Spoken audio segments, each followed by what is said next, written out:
Halo pemirsa, Bincang Spesial kembali hadir menemani Anda dengan beragam topik hangat dan isu yang sedang ramai diperbincangkan di masyarakat. Bersama saya Priska Priscilla, karena setiap suara punya arti, setiap tamu membawa inspirasi. Sebelum kita undang tamu spesial kita hari ini, mari kita saksikan terlebih dahulu tayangan berikut ini.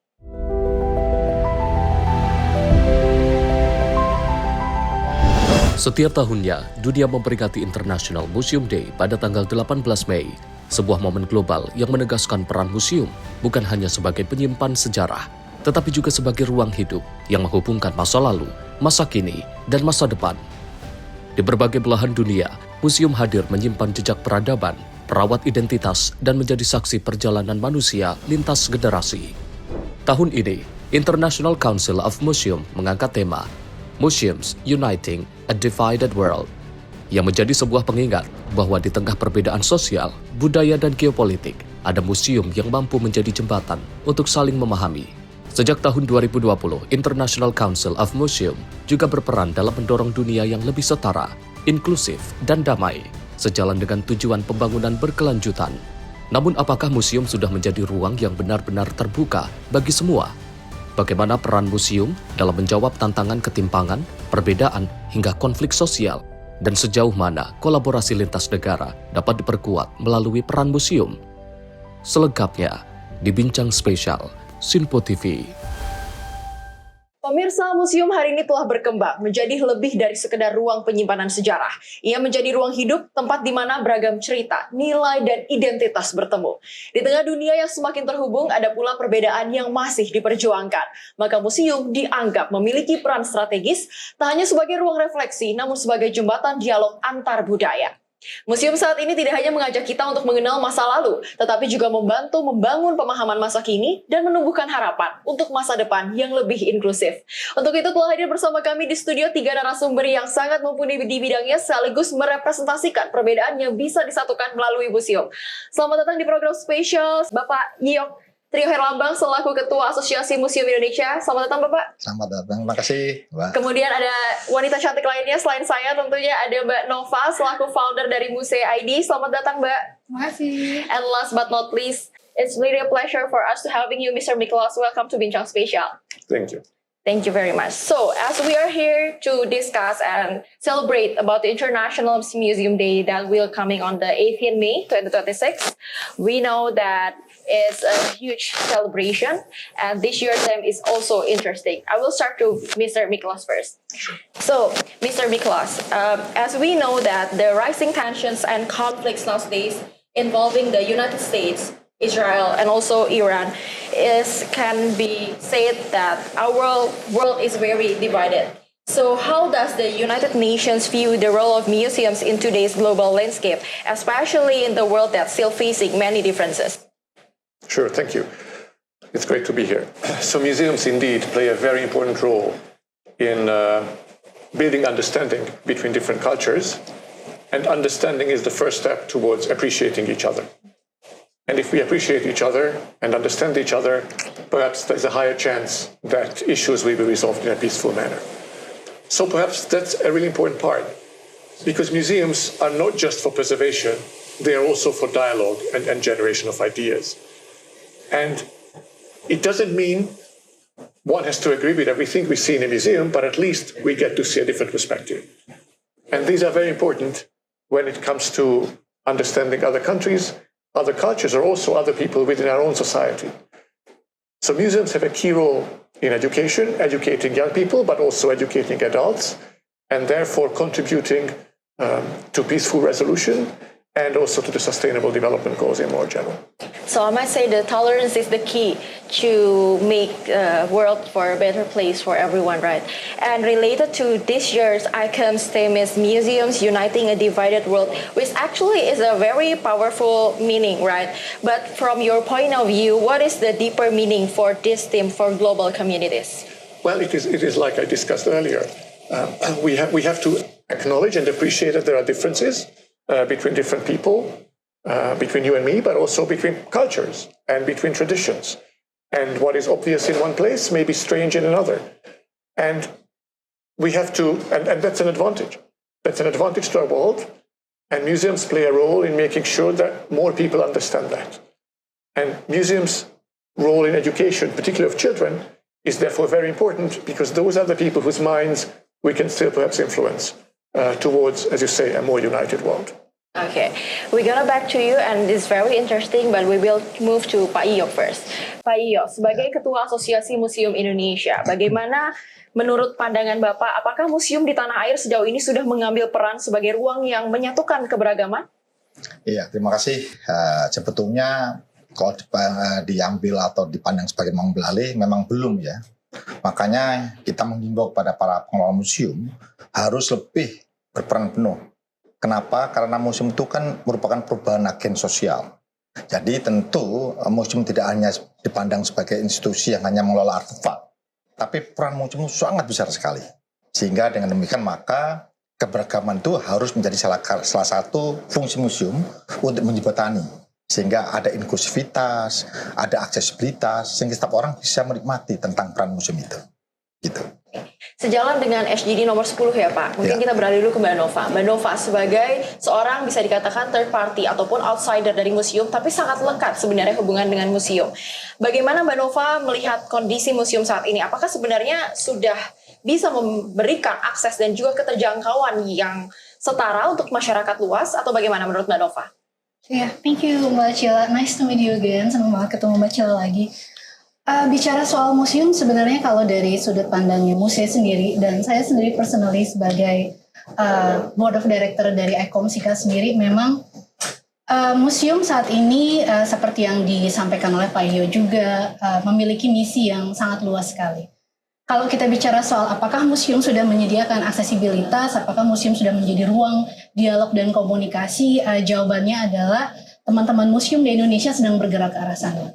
Ada museum-museum yang memang sudah bagus sekali membuka ruang-ruang inklusivitas. Kita inklusivitas di sini bukan bicara kepada akses terhadap teman-teman yang memiliki kebutuhan khusus saja, tapi inklusivitasnya bicara soal secara lebih luas, bicara soal komunitas-komunitas yang secara tradisional sebelumnya tidak masuk ke dalam perhatian museum.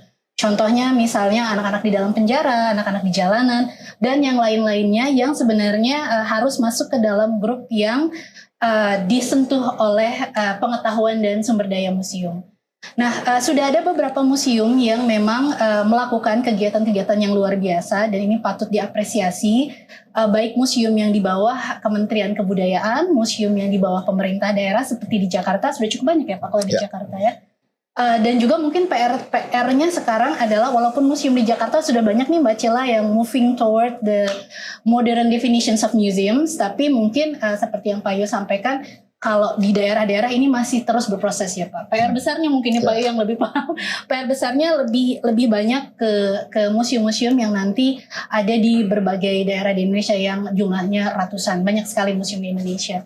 Nah, dari museum sendiri kami berusaha untuk menjembatani dan juga membantu rekan-rekan pemuseuman untuk menjadi lebih dekat dengan audiensnya sendiri, baik audiens umum maupun audiens yang spesial, audiens yang memang sebelumnya belum menjadi perhatian signifikan bagi museum. Okay, thank you, Mbak Nova. Talking about the special audience for the museums, from your point of view, Pak Miklos, are there any concrete examples from other countries where museum has successfully helped reduce social inequalities?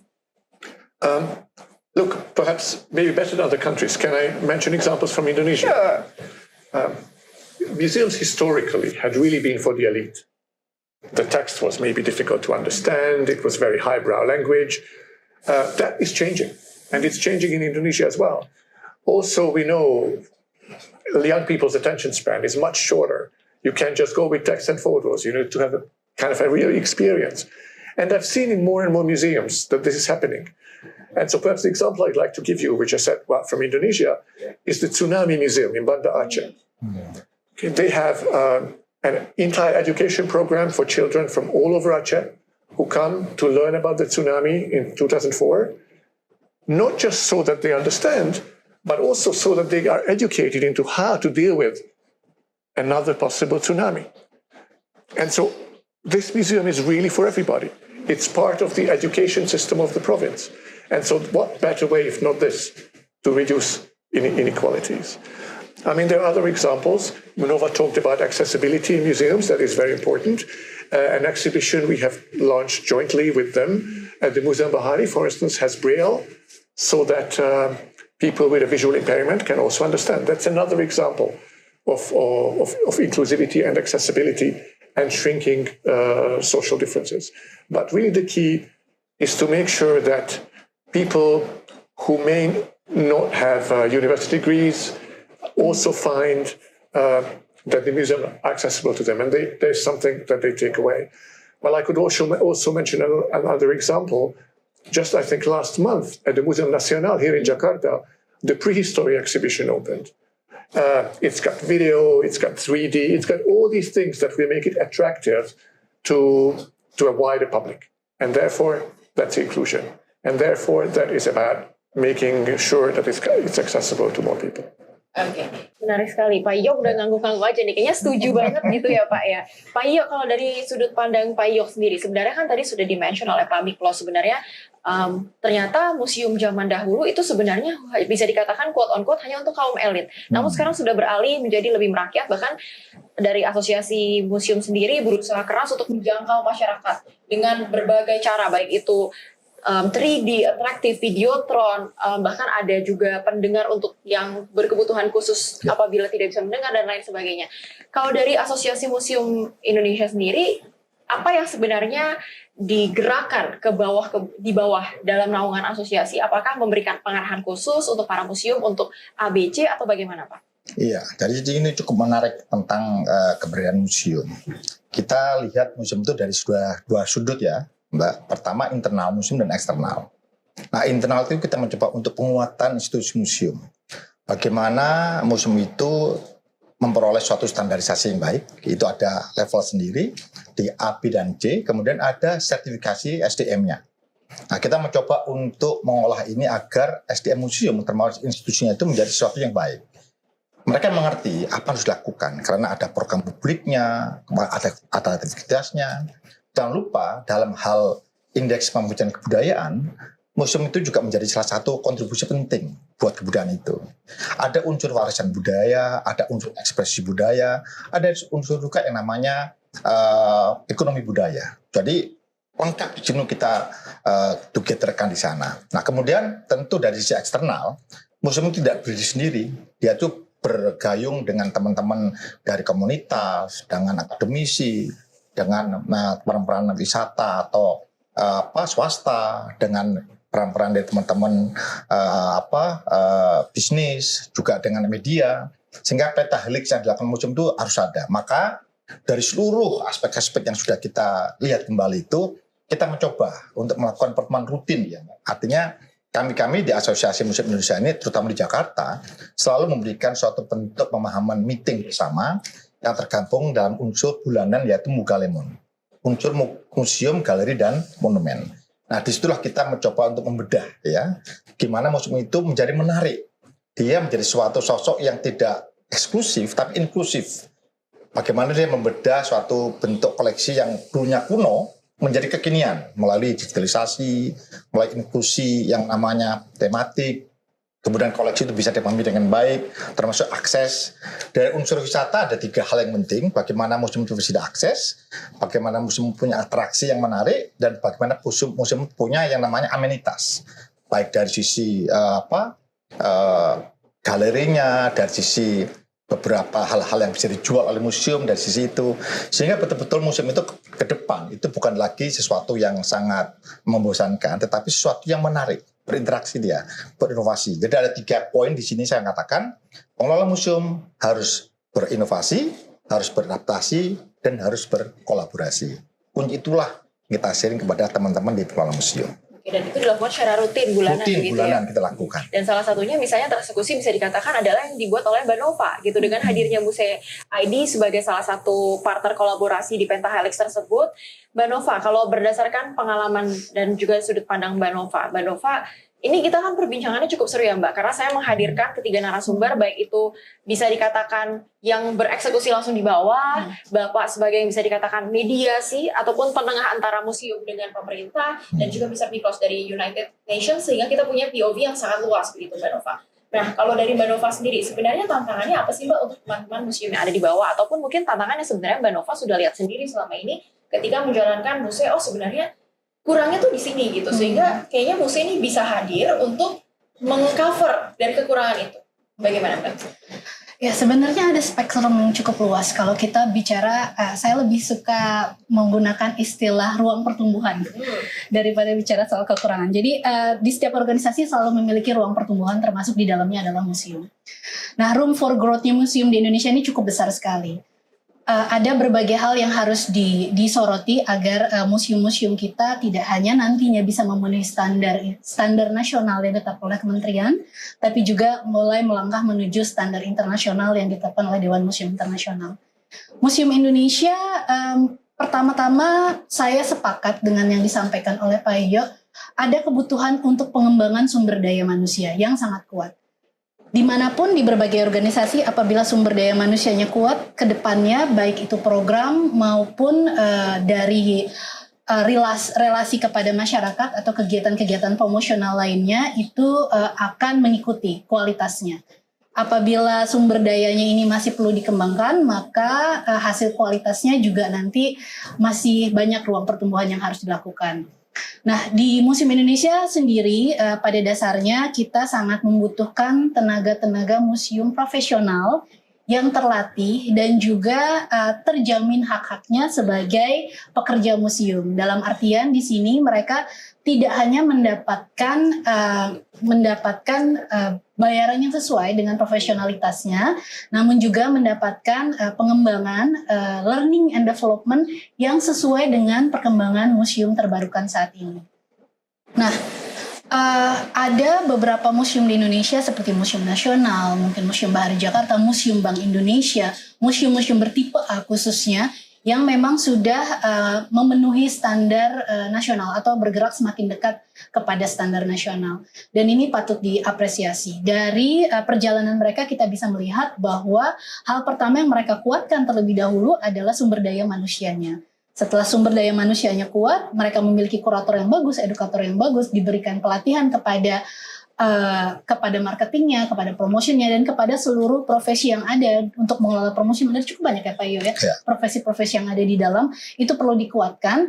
Baru kemudian mereka bisa menghasilkan program publik yang berdampak dan juga strategi-strategi promosi dan marketing yang memang pas dengan target audiens yang ingin disasar. Nah, jadi ini adalah PR bagi permusiuman di Indonesia. Namun kalau secara luas lagi kita bisa melihat bahwa ada juga gap di bidang kebijakan yang nantinya dikeluarkan oleh kementerian, dan saat ini teman-teman di kementerian juga sedang berusaha untuk menyusun peraturan-peraturan yang mendukung perkembangan ekosistem museum ke depannya, dan saya rasa ini adalah sebuah inisiasi yang baik. Dan juga saya ingin sekali merekomendasikan untuk teman-teman museum di Indonesia untuk rajin-rajin melihat perkembangan teman-teman sejawatnya yang ada di berbagai belahan dunia. Nah, di posisi saya sebagai Dewan Direktur Komite Internasional Pendidikan dan Aksi Budaya di Dewan Museum Internasional, ada banyak sekali best practice sebenarnya Mbak Cila yang bisa dipakai oleh museum-museum di Indonesia untuk mengembangkan baik itu tata kelola permusiuman maupun program publik museum.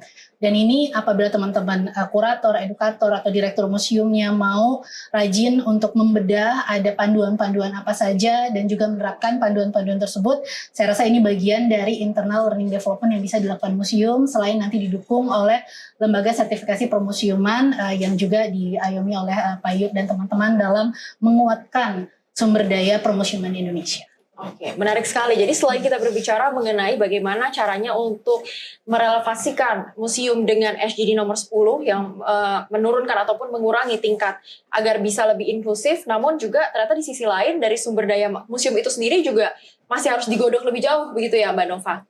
Baik, kalau begitu pemirsa, setelah kita melihat bagaimana museum berperan dalam menjembatani perbedaan di tingkat global, kini saatnya kita akan menarik pembahasan lebih dekat ke Indonesia, sebuah negara yang pastinya kaya akan budaya dan sejarah, di mana pasti museum memiliki peran penting dalam menjaga warisan tersebut sekaligus menghidupkan kembali identitas bangsa di tengah perubahan zaman. Sesaat lagi tetaplah bersama kami di Bincang Spesial.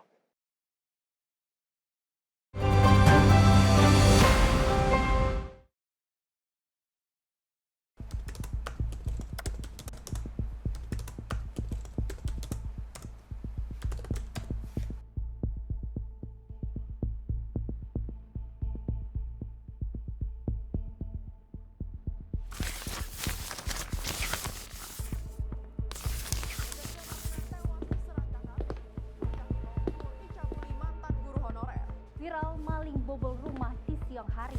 Polisi bongkar peredaran narkoba jaringan internasional. Dugaan pembunuhan mayat dalam drum belum terungkap. Lagi, lansia tewas dengan penuh luka bacok. Mengaku tidak dinafkahi suami, seorang ibu bunuh anak kandung. Treskrim Polres Goa mengepung rumah terduga pelaku pencurian di Desa Bontoala, Kecamatan Palangga. Sally, saat akan standby. diamankan. 3, 2, 1. Di balik setiap peristiwa selalu ada fakta yang tersembunyi. Saksikan catatan kriminal setiap Senin hingga Jumat hanya di Simpo TV.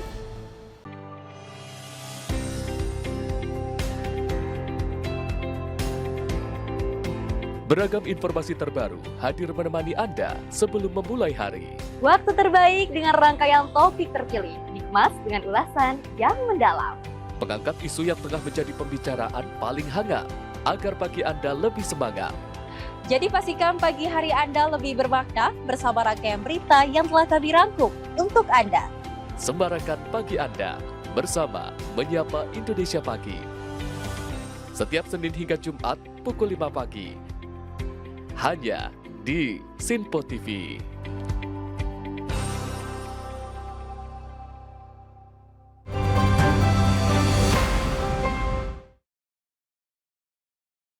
Terima kasih pemirsa, Anda kembali bersama kami di Bincang Spesial. Sebagai negara dengan kekayaan budaya yang luar biasa, Indonesia memiliki ribuan warisan dan juga sejarah dan juga tradisi yang menjadi bagian penting dari identitas bangsa. Dan disinilah museum memegang peran strategis menjadi ruang publik untuk menghidupkan kembali nilai-nilai dan juga membangun kesadaran akan jati diri kita sebagai bangsa.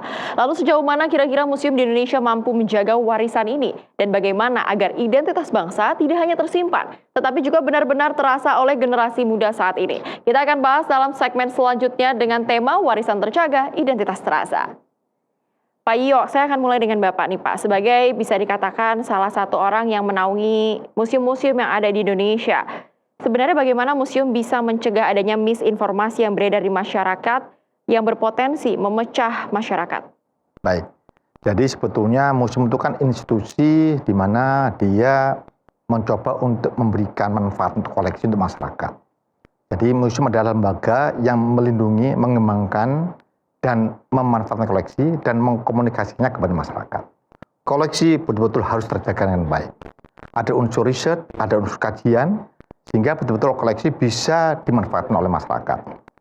Saya ingat ada suatu adagium mengatakan, from the past we learn, from the existing we understand, for the future we anticipate. Jadi museum adalah lini masa. Jadi disinilah letaknya museum betul-betul harus punya tanggung jawab yang luar biasa. Sehingga unsur kurator itu betul-betul harus bisa menata usahakan koleksi dengan baik. Dengan demikian, apa yang dimiliki oleh suatu museum terhadap koleksinya, itu bisa tercerahkan kepada masyarakat, baik masyarakat tingkat paling bawah maupun masyarakat yang sudah dewasa. Dengan demikian, maka kekayaan, keragaman genre museum itu betul-betul menyemangati edukasi setiap masyarakat. Jangan lupa, PP 66 tahun 2015 tentang museum mengatakan museum itu harus punya kajian, harus ada pendidikan, dan harus ada kesenangan.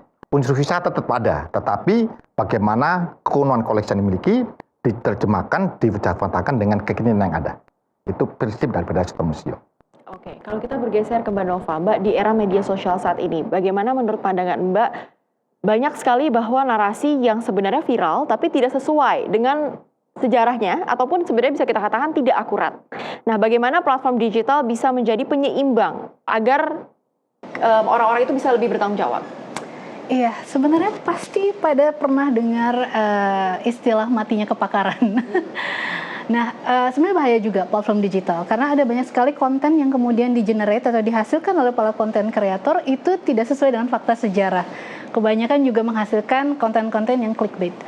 Nah, kami sendiri di Museum ID juga kami bergerak di ranah sosial media, kami bergerak juga di ranah digitalisasi dan website menggunakan kemajuan teknologi untuk menyebarkan informasi. Sebenarnya yang harus diperhatikan oleh para konten kreator ketika menampilkan sebuah konten atau memproduksi sebuah konten adalah pastikan setidaknya ada buku atau ada jurnal yang dijadikan oleh acuan ketika mereka mau membuat konten. Di divisi sosial media kami, kami selalu menekankan bahwa setiap konten yang dihasilkan oleh platform, kita punya 2 platform, Mbak, ada platform Museum ID, ada platform Heritage ID, memiliki pendekatan yang berbeda di 2 platform tersebut. Platform Museum lebih bicara soal gaya hidup anak muda terkait dengan museum dan cultural heritage space, kemudian di Heritage ID itu lebih banyak bicara soal bagaimana kita menceritakan tentang peninggalan budaya, sejarah, dan orang-orang yang terlibat di dalamnya. Nah, dari tim kami ini, kami selalu menekankan bahwa riset adalah nomor 1, jadi semua konten harus diselesaikan dengan riset dulu, baru bisa ditampilkan. Kemudian yang kedua, kepada audiens ini harus menjadi bijak, jangan menelan bulat-bulat konten yang sudah disampaikan, itu belum tentu 100% kebenarannya, jadi harus dicek dan recheck dengan konten yang lainnya gitu. Oke, jadi seperti biasa sebenarnya mengutamakan riset gitu ya, Mbak? Betul, riset. Okay, now we are moving again to Pak Miklos. Pak Miklos as the Director of United Nations for Information Center in Jakarta. Now we are talking about the SGD number 16, which is highlight the peace, justice, and also strong institution.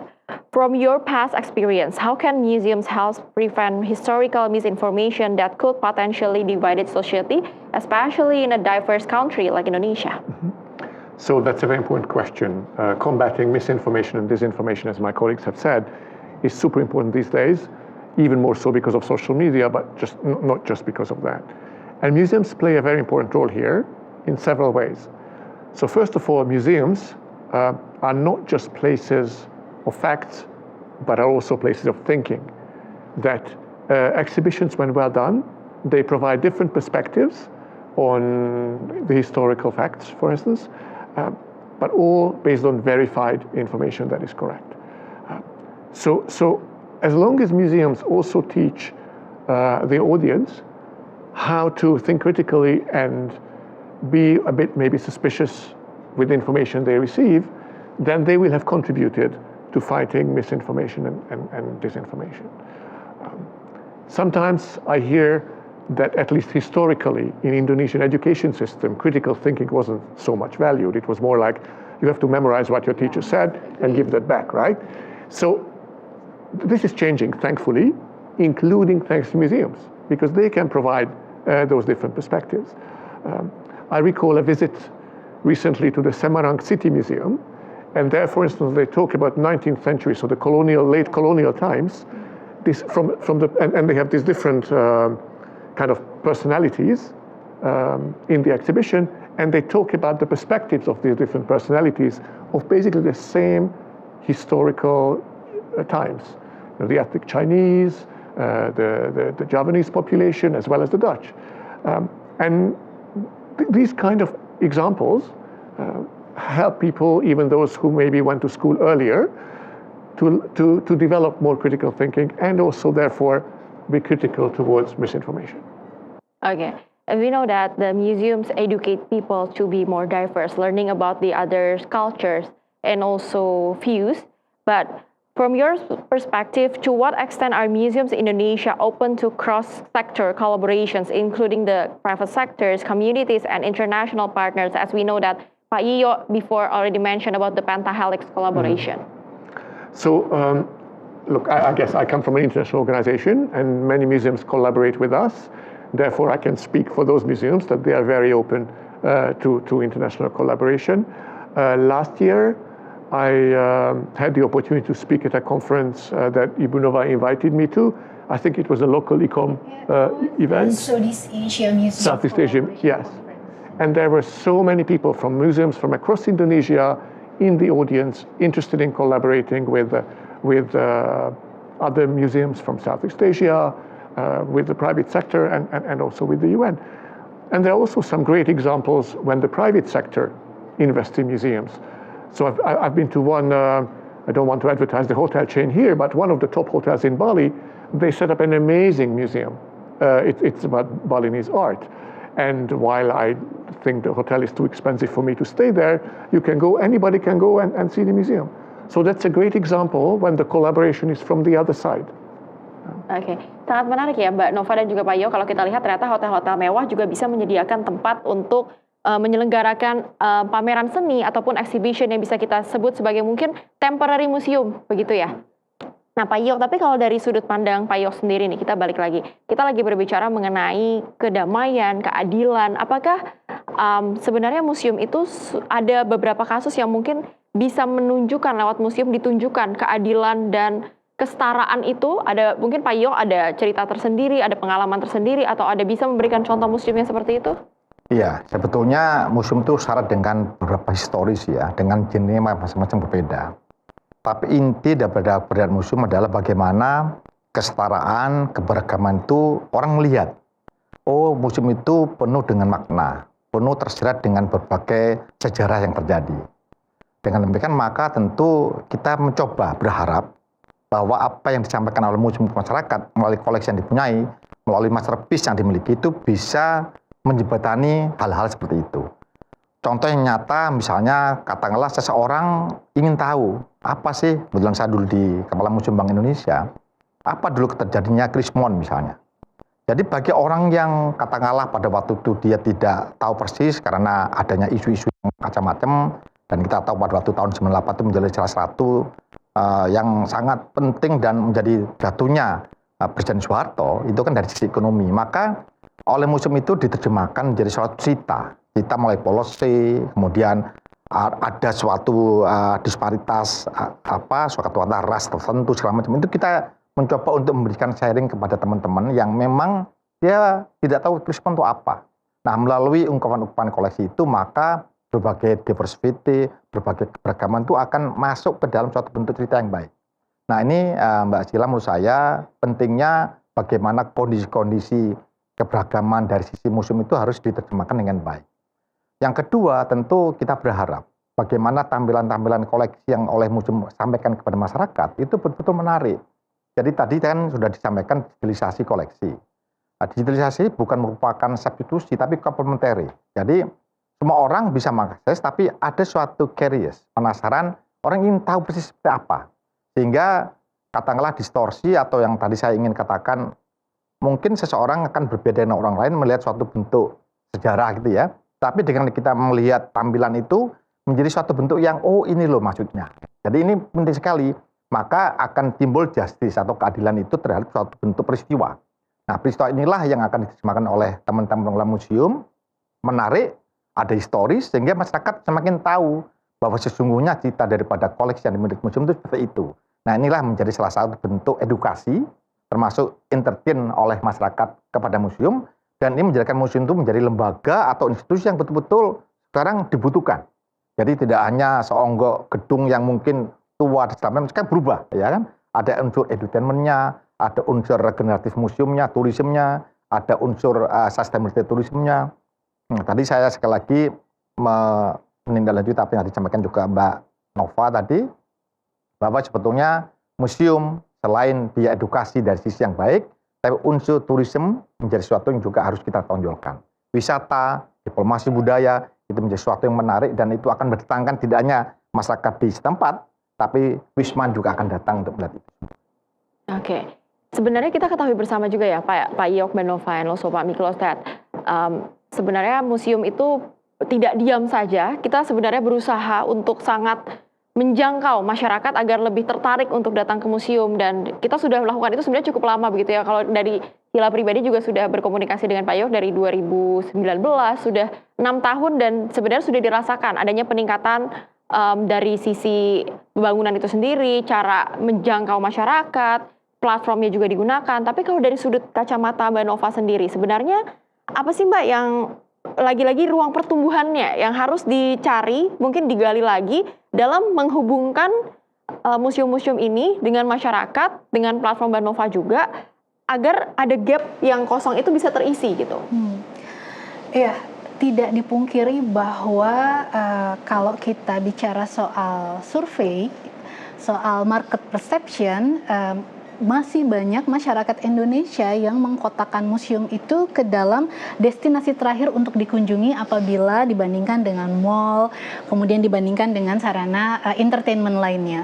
Dan juga beberapa tahun yang lalu pasca Covid ada sebuah survei kalau tidak salah dikeluarkan oleh Kompas, itu juga menampilkan masih rendahnya tingkat kunjungan publik ke museum. Saya belum melihat hasil survei terbarunya, tapi sepertinya kalau kita melihat hasil dari kajian masing-masing museum terdapat peningkatan pengunjung yang lumayan signifikan dari tahun ke tahun, dan khususnya di tahun ini sudah cukup tinggi kembali kunjungan ke museum. Namun ini tetap menjadi PR, Mbak Cila, karena kita harus bisa melihat mana market yang memang mereka merupakan market militan yang memang sudah pencinta museum dan sejarah yang pasti akan berkunjung, dan mana market yang masih untapped potential market, yaitu masyarakat luas yang mungkin ini justru mereka merupakan presentasi terbesar yang belum menyentuh atau jarang sekali datang ke museum, dan ini menjadi bagian yang cukup besar. Nah, ini juga menjadi misinya Musea ID untuk menjembatani lebih banyak lagi keterhubungan antara museum dengan untapped market ini. Kita mungkin bisa bilang ya, kalau dari hasil-hasil survei 5 tahun terakhir, let's say kalau saya ambil secara generalis, pengunjung yang cenderung datang memang ke museum adalah pengunjung yang memang memiliki ketertarikan terhadap sejarah dan warisan budaya. Dan itu jumlahnya apabila diperbandingkan dengan jumlah total demografi penduduk itu sangat kecil sekali. Mungkin kita bisa lihat 95% berbanding 5%, misalnya seperti itu. Berarti ini masih ada ruang pertumbuhan 95% yang bisa dijembatani baik oleh kolaborasi museum into museum, museum to business, museum to associations, dan kolaborasi museum dengan pihak ketiga lainnya.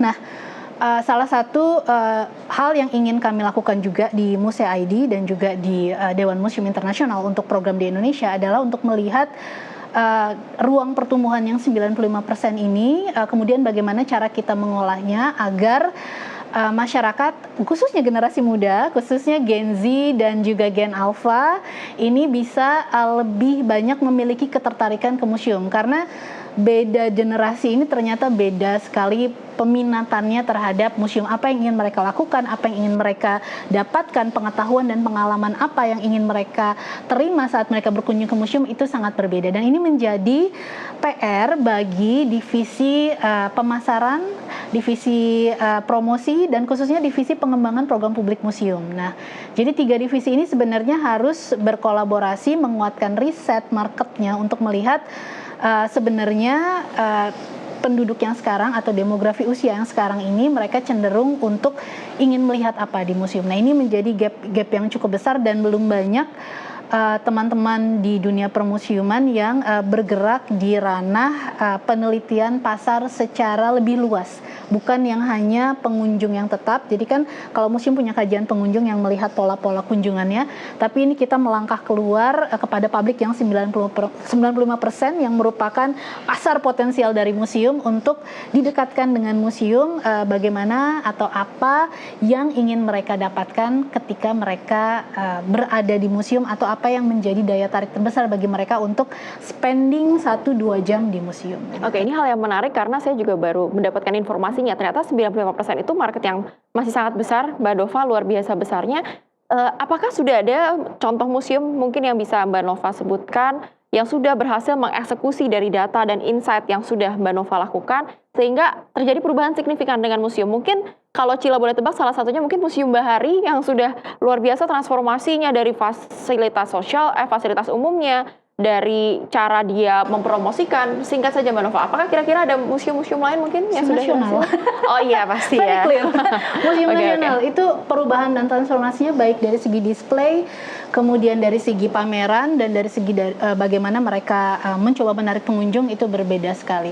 Kalau Museum Bahari itu sebenarnya khusus sekali ya case-nya ya, karena mereka memang harus melakukan itu, mereka punya kekurangan jarak karena mereka tempatnya sangat jauh, jadi mereka harus mampu menghadirkan kolaborasi dan program publik yang menarik orang untuk bisa datang ke museumnya. Nah, Museum Nasional ini merupakan salah satu contoh terbaik dari sebuah transformasi yang bisa dilakukan museum. Tapi memang kuncinya, Mbak, di balik semua transformasi itu ada sumber daya besar yang harus digerakkan di situ. Oke, balik lagi ke sumber daya manusianya ya. Dan sumber daya finansialnya juga. Oh iya, pastinya uang ya, duit gitu ya, Mbak Nova. Oke, baiklah kalau gitu perbincangan yang sangat menarik. Pemirsa, tentunya kita tidak hanya akan berbincang sampai situ saja, karena nantinya kita akan masih berbicara mengenai inovasi museum dari global ke lokal. Tetaplah bersama kami di Bincang Spesial.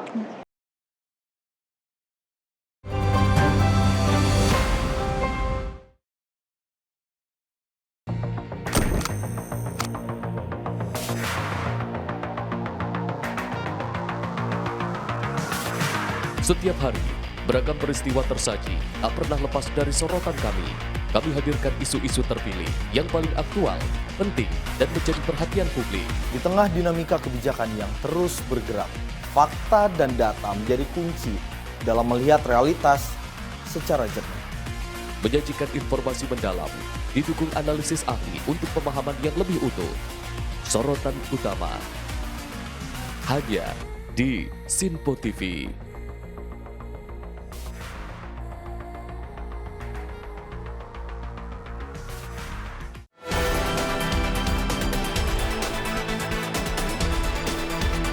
Kami hadir sebagai ruang informasi yang merangkum berbagai kejadian yang terjadi sepanjang hari.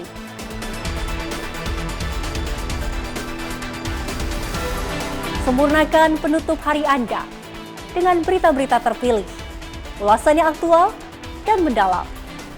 Jangan lewatkan ruang redaksi. Setiap Senin hingga Jumat hanya di Sinpo TV.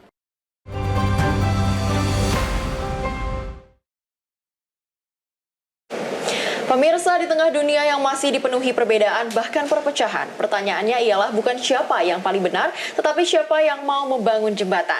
Dan di momen International Museum Day kali ini kita akan melihat bersama museum sebagai ruang untuk berkreasi dan juga berinovasi.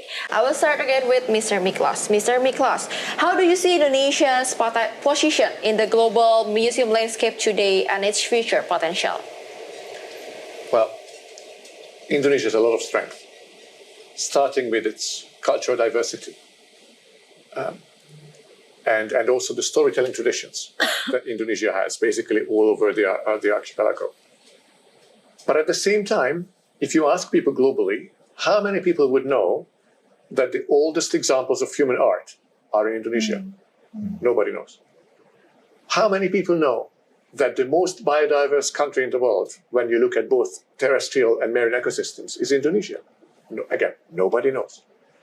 The way I try to describe this to my friends when they ask me in my country, what's Indonesia? I always say Indonesia is the largest and most interesting country you know nothing about. And this is not just the fault of museums, of course. In fact, what I want to illustrate with that is that there could perhaps be really strong collaboration between museums and bodies that support museums like them.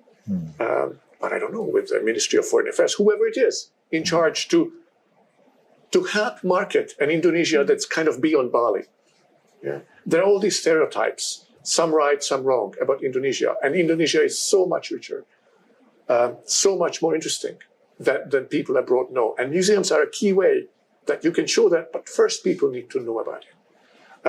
And maybe when it comes to museums, what could help is something online. To put, for more museums to have like teasers about their exhibitions, so that they become attractive, and at least the tourists from abroad who come here will think more about, let's go see a museum because I've read online about something important. So just to recap, huge potential, but some of it is untapped. Okay, so we can say it's a real enhanced testimony for foreigner for the museums in Indonesia, right? So. Over around 3.5 years, you already been in Jakarta, right? So how many museums that you already saw? Well, in Indonesia, I don't know, maybe 50. Almost 100 probably. Well, not 100. 50 is one half of 100. That's 50. misinformation. So I mean, I travel a lot for work, but I also like to travel to get to know Indonesia better. And I mean, it's so many interesting places to see, and museums are very often the place where one goes when you don't know anybody in the city. Museum is a good place to doing meet time for Gen Z, right? As we know, ya kan, Pak? Yeah. Okay, but again, from your point of view, is the Indonesian museums have been adaptive enough for the technology without losing their authenticity? I think many have. I mean, we all given examples of some of them. Another one that comes to mind that I think none of us has mentioned is the Museum of the Yogyakarta Provincial Archives. Amazing exhibition. It's a good example, again, of something that's technology enabled, but it's not technology for its own sake. Because, sometimes that's the problem. They do something flashy to get the kids interested, but you kind of lose the whole point of a museum. And what's good is when you have the technology that helps for people to understand and appreciate the substance. And I think this one in Jogja, but there are many others, are great examples of this. Nah itu Pak, itu salah satu PR juga ya Pak untuk menyeimbangkan tidak hanya dari metode teknologinya saja, namun juga tetap memberikan edukasi, kurang lebih begitu kan. Jadi kalau menurut kacamata Pak Yo sendiri, seberapa siap Museum Indonesia bersanding atau bertransformasi untuk maju ke level global atau internasional? Ya, ini menarik sekali. Kebetulan ini disertasi saya adalah strategi transformasi museum, ya kan, menuju destinasi wisata berbasis pengalaman melalui digitalisasi koleksi. Jadi begitu ngomong sesuatu yang menarik, salah satunya adalah digitalisasi koleksi. Nah, tidak hanya cukup bagaimana kita membuat performa koleksi baik, tetapi secara infrastruktur kelembagaan, SDM-nya harus juga tahu bagaimana mengoperate, bagaimana memaintain, ya. Kalau dia rusak, kan termasuk tentu easy to access, user friendly kepada masyarakat.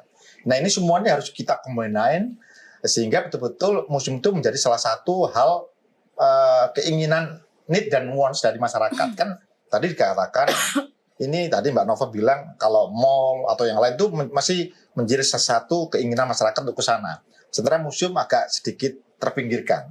Nah, kita ingin ke depan Sabtu atau Minggu itu masyarakat tidak lagi mau ke mall atau apa kalau nggak penting ya, tapi museum itu menjadi salah satu kebutuhan ya tuh, atau bahkan keinginan gitu ya, sehingga betul-betul menjadi sesuatu yang sangat krusial. Saya membandingkan sama Museum Louvre di Prancis. Setahun itu bisa lebih kurang 10 juta loh. Bayangin itu setahun, only 1 year. Di Indonesia itu, di tempat saya dulu di Bank Indonesia itu cuma 330.000. Ya kan? Jauh banget gitu ya. Nah, ini bahkan kalau kita mengacu lagi menarik lebih ke devisa, itu kan luar biasa buat negara. Nah, saya ingin menggarisbawahi bahwa kita tidak bisa bermain sendiri, kita bisa sendiri berjalan, tetapi yang tadi saya katakan pentahelix, harus ada kehadiran negara. Disitulah ada apresiasi negara terhadap kita, termasuk museum itu. Kita tahu Indonesia dengan berbagai corak budaya, ratusan bahkan sukunya juga banyak. Nah, di situ pasti muncul beberapa museum yang akan mengapresiasi punya artefak koleksi. Nah, itulah peran itu. Nah, ke depan ini informasi dari kami untuk teman-teman yang hadir dan melihat ini. Nanti ke depan akan ada RUU permusiuman. Undang-undang itulah yang menjadi cikal bakal kekuatan kita untuk mencoba membuat para negara dalam arti Pemprov, Pemkab, Pemkot itu akan betul-betul masuk ke wilayah bagaimana mendukung keberadaan museum. Nah, ini menjadi penting. Sehingga dengan maka kolaborasi itu menjadi kuat dan apa yang tadi kita bicarakan ini menjadi suatu yang mudah-mudahan insya Allah ke depan bisa terselesaikan problematika.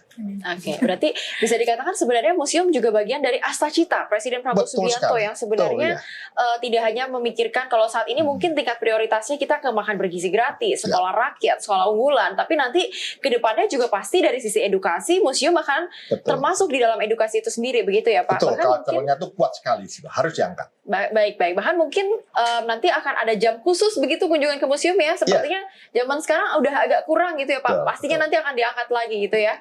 Oke, nah mungkin kita bergeser lagi ke Mbak Nova. Mbak Nova, kira-kira inovasi seperti apa yang paling efektif sih untuk membuat museum lebih relevan ke anak-anak muda masa kini menurut Mbak Nova? Ya, sebenarnya kalau kita ngomong inovasi nih Mbak Cila ya, tidak hanya bicara soal teknologi. Teknologi seperti yang disampaikan oleh Pak Miklos adalah sebuah media untuk membantu memahami koleksi dan sumber daya pengetahuan yang luar biasa yang dimiliki oleh museum. Inovasi di sini bisa berarti program-program yang sebenarnya tidak perlu secara saklek mengikuti teknologi. Ini bisa program-program yang dilakukan secara manual, tapi memang programnya sudah di-tailor-made untuk kebutuhan teman-teman generasi muda saat ini. Misalnya program Ruang Tenang yang dilakukan oleh Museum Bahari Jakarta. Ini saya kasih contoh Museum Bahari karena saya banyak terlibat di Museum Bahari juga. Program ini memberikan kesempatan buat anak-anak muda atau profesional muda yang sibuk nih seperti kita-kita untuk melakukan meditasi di museum, misalnya seperti itu. Kemudian ada banyak lagi sebenarnya program yang dilakukan oleh beberapa teman-teman museum lainnya terkait wellness. Ini wellness nih erat sekali kaitannya dengan SDG 3 yang bicara soal kesehatan mental dan yang lain-lainnya. Nah, Jadi inovasi itu bisa bergerak di banyak ranah, Mbak. Tidak hanya bicara soal teknologi. Karena saya melihat kecenderungan anak muda sekarang, mereka adalah individu luar biasa yang hebat yang ketika melakukan sesuatu mereka harus ada purpose for humanity-nya. Purpose for social changes-nya. Jadi kalau mereka menggunakan sebuah produk kosmetik misalnya, produk kosmetik yang saya gunakan ini akan mendukung misalnya pelestarian alam kayak gitu. Eco-green, sustainability. The same idea should be implemented in the museums. Itu yang harus di-carry oleh dan dipahami oleh teman-teman pengelola museum adalah pengunjung ini pengunjung with purpose. Mereka akan bertanya, ketika saya datang ke museum dampak sosial apa, atau dampak lingkungan apa, atau dampak perkembangan pertumbuhan apa yang akan saya berikan ke museum, atau yang akan terjadi ketika saya mengunjungi museum gitu. Nah, inovasi lainnya yang bisa dilakukan oleh museum adalah salah satu contohnya museum yang juga kolaborasi dengan kita, itu ada Museum Kota Palembang. Di Museum Kota Palembang kami menghadirkan inovasi program publik yang bekerja sama dengan lapas anak misalnya, di mana anak-anak yang kemudian ada dalam pembinaan lapas anak ini diberikan aksesibilitas untuk mengenal koleksi museum, diberikan pelatihan-pelatihan yang terkait dengan sumber daya kebudayaan kota mereka sendiri. Salah satu contohnya Museum Kota Palembang ada di Palembang dan orang Palembang hobi ngopi. Gitu. Nah, kemudian dihadirkanlah pelatihan barista di lapas anak yang didukung oleh Museum Kota Palembang dengan lebih dari sekitar 20 kemitraan lainnya untuk hadir di sana. Dan program ini, Mbak Cila, ini mendapatkan penghargaan dari Dewan Museum Dewan Museum Internasional pada tahun 2024 dan 2025. Jadi secara 2 tahun berturut-turut program ini masuk ke dalam best practice museums, nanti bisa dilihat itu best practice 13, best practice ke-13 yang di dalamnya ada bicara soal program ini menjadi salah satu program yang patut dijadikan referensi untuk pengembangan inovasi-inovasi program publik lainnya. Nah, ada satu lagi yang juga sedang berkembang secara masif adalah teknologi bagi pengunjung berkebutuhan khusus. Jadi bukan hanya braille, bukan hanya khusus ada jalan khusus, tapi juga mereka sudah mulai mengeluarkan teknologi yang bisa mendukung pengunjung dengan spektrum autism yang luas. Jadi ada teknologi-teknologi yang dipasang di museum itu untuk meredam baik itu cahaya atau suara yang kemungkinan akan men-trigger orang-orang yang memiliki spektrum autism yang luas ini, dan ada ruang khusus yang disiapkan oleh mereka ketika mereka merasa ke-trigger. Nah, hal-hal seperti ini itu ada banyak sekali contoh-contoh di berbagai museum di berbagai belahan dunia yang sudah mengaplikasikan teknologi dari berbagai bidang untuk diproyeksikan dalam rangka baik edukasi koleksinya maupun kenyamanan pengunjung museum sendiri. Okay, I'm interested in wellness and also sustainable living. Is it a common thing for the museums in the other countries probably? Is there any museums or monuments or galleries that also involve wellness activities, probably like yoga or Pilates in the museums? Well, I'm more familiar with examples of environmental sustainability for a museum, whether they put solar panels on the top, or in the US, there are also examples where they plant trees on the top of the museum, or in general, just energy efficiency. Look, but just to add one more thing to also what Ibu Nova said. So all the things we've talked about so far cost money, sure. Yes. But there is one thing that improves accessibility a huge deal and doesn't cost so much money. And that's for a museum to just be open. Yeah. In Indonesia, outside of Jakarta, there are still many museums that close on the weekend. True. And other than school groups, that's when people could go. Yeah. Now, I realize maybe it costs a bit more to pay the staff on a weekend than during the weekday, but that's a friction of the costs of the kind of things we talked about. So maybe Braille is good and all of these things we've talked about are important. But for a museum to be open, where people can come and visit, perhaps maybe is the first thing to try to think about accommodating. Oke, itu bisa menjadi catatan ya, Pak Iyo, yang tentunya dimasukkan mungkin ke dalam undang-undang gitu ya. Oke, sebagai penutup, sebelum kita menutup ke semuanya, aku mulai dari Mbak Nova. Mbak Nova, kira-kira satu langkah konkret apa yang bisa masyarakat lakukan untuk membantu agar museum kita tuh bisa naik level ke kelas global ataupun internasional, singkat saja. Jadi mungkin juga nanti sebagai bagian dari penutup ini Mbak Cila, ada program yang kami lakukan bersama dengan United Nations dan Asosiasi Museum Indonesia Jakarta yang dipimpin oleh Pak Iyo, bahwa kami melakukan program Museum and Mainstreaming Museum in mainstreaming SDG in museum. Jadi kami mencoba untuk memperkenalkan pilar-pilar SDG kepada pengelola museum agar prinsip-prinsip SDG ini diterapkan dalam tata kelola permusiuman dan juga ketika mengembangkan program publik. Dan ini insya Allah akan di-kick off di bulan Juni dan ini dibuka tidak hanya kepada pengelola museum tapi juga kepada publik yang berminat untuk memahami bagaimana mereka bisa berkontribusi dalam mendorong bagaimana pilar-pilar SDG ini yang pasti sangat terkait erat dengan seluruh kehidupan masyarakat bisa diimplementasikan di dalam museum. Kemudian secara lebih praktikal apa yang bisa dilakukan oleh masyarakat kepada museum adalah coba kunjungi museumnya. Nah, nanti dari mengunjungi museum, masyarakat bisa atau teman-teman bisa memberikan feedback karena museum selalu menerima feedback dan memang ada waktu-waktu tertentu mereka mengeluarkan survei. Berpartisipasilah dalam survei tersebut yang dikeluarkan oleh museum untuk peningkatan kualitas museum. Dan juga buatlah konten-konten terkait dengan museum, koleksinya, dan hal-hal lainnya yang memang bisa membantu untuk mempromosikan museum tersebut. Buat teman-teman yang punya komunitas, ini malah luar biasa sekali. Museum dan komunitas harus bekerja sama untuk membangun program-program yang lebih inklusif. Jadi teman-teman komunitas yang punya basis massa banyak, silakan berkolaborasi dengan berbagai museum yang ada di Indonesia atau di kota teman-teman masing-masing untuk lebih menggunakan museum ini, memanfaatkan museum sebagai ruang publik kreatif dan juga mendorong pengenalan museum kepada publik yang lebih luas lagi. Gitu. Oke, itu hal yang bisa dilakukan oleh masyarakat untuk membantu agar museum kita naik kelas gitu. Tapi kita akan sedikit beralih ke personal masing-masing, sedikit saja untuk menutup perjumpaan kita. Mbak Nova, saya penasaran. Seorang Mbak Nova yang sudah berkeliling museum pastinya lebih dari 100 atau mungkin 1000 museum. Saya nggak tahu nih Mbak Nova udah berapa banyak gitu kan. Kira-kira kalau Mbak Nova diberikan kesempatan, wewenang, dan tidak perlu memikirkan uang begitu Mbak Nova. Kira-kira Mbak Nova ingin bikin museum apa sih? Mungkin Nova Museum atau museum apa sih Mbak kira-kira? Passion aku itu city museum, museum kota. Aku sangat suka melihat bagaimana kota itu tumbuh, lahir, berkembang, jatuh bangun, menghilang. Aku suka bicara soal peradaban. One of my strong interest in research adalah Cradle of Civilizations. Jadi saya suka sekali pernah juga mengikuti berbagai pelatihan terkait dengan sejarah peradaban manusia. Interesting. Oh, thank you Mbak Nova. Sekarang kalau Pak Iyo, kira-kira kalau diberikan kesempatan membuat museum, kira-kira Bapak tuh pengen banget bikin museum apa sih Pak? Ya inilah menjadi salah satu general museum yang memang betul-betul akan dilihat oleh mereka karena museum itu ada tematik, ada yang general, ada yang khusus. Thank you Pak Iyo. Pak Miklos, one last quick question for you. From your experience and travel around Indonesia, what is the most memorable museums for you that you think you can go there for 1,000 times probably? Well, that's a hard question. I don't know about 1,000 times. But look, there are many museums that change exhibitions often where one would go back to. The National Gallery in Jakarta or the National Museum are good examples of this.